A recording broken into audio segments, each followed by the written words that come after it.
जब एक जिन ने हजरत सुलेमान की अंगूठी चुरा ली तो तख्त ओ ताज सब कुछ उसके हाथ में चला गया। हजरत सुलेमान अलैहिस्सलाम के पास एक अंगूठी थी जिस पर इस्म आजम लिखा था। जब आप इस्तिंजा के लिए जाते तो वह अंगूठी खादिमा को दे देते।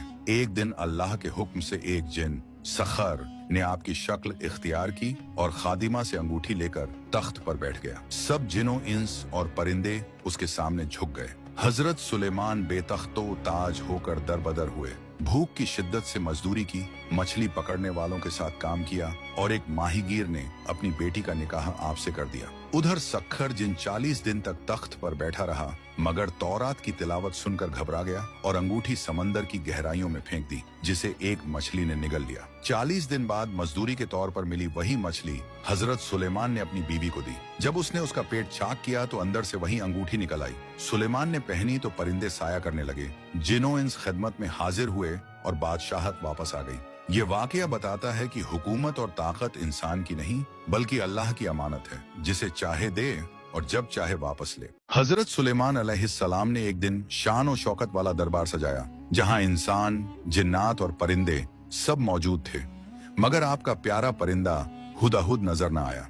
कुछ देर बाद हुदहुद हाजिर हुआ और अर्ज की, या नबी अल्लाह, मैं एक ऐसी कौम देखकर आया हूं जो सूरज की इबादत करती है। उनकी मलिका बल्कीस है जिसका तख्त कीमती जवाहरात से सजा है और वो बड़ी शान से हुकूमत करती है। हजरत सुलेमान अलैहिस्सलाम ने हुदहुद के जरिए एक खत भेजा जिसमें अल्लाह की इताअत और बगावत से बाज रहने का पैगाम था।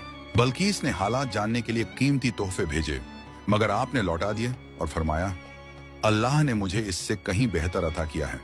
ये सुनकर बल्कीस ने जंग के बजाय खुद हाजिर होने का फैसला किया। हजरत सुलेमान अलैहिस्सलाम ने दरबार में ऐलान फरमाया, कौन इसका तख्त इसके आने से पहले मेरे पास लाएगा? एक ताकतवर जिन्न बोला, मैं इसे आपके दरबार खत्म होने से पहले ले आऊंगा। लेकिन फिर एक साहिबे इल्म ने अर्ज की, मैं इसे आपके पास पलक झपकने से पहले ले आऊंगा। फौरन अल्लाह के हुक्म से बल्कीस का तख्त आपके सामने मौजूद था। फिर आपने एक शीशे के फर्श वाला महल बनाने का हुक्म दिया जिसके नीचे पानी और मछलियां तैर रही थी। जब बल्कीस महल में दाखिल हुई तो फर्श को पानी का तालाब समझकर कपड़ा उठा लिया। हकीकत जानकर वो शर्मिंदा हुई और बोली, मैंने अपने नफ्स पर जुल्म किया, अब मैं अल्लाह रब उल आलमीन पर ईमान लाती हूँ। एक दिन मल्लिका बिल्कीस ने हजरत सुलेमान अलैहिस्सलाम से अर्ज किया कि आप रोज हवा पर तख्त के साथ सफर करते हैं, मुझे भी एक जजीरे की सैर कराइए।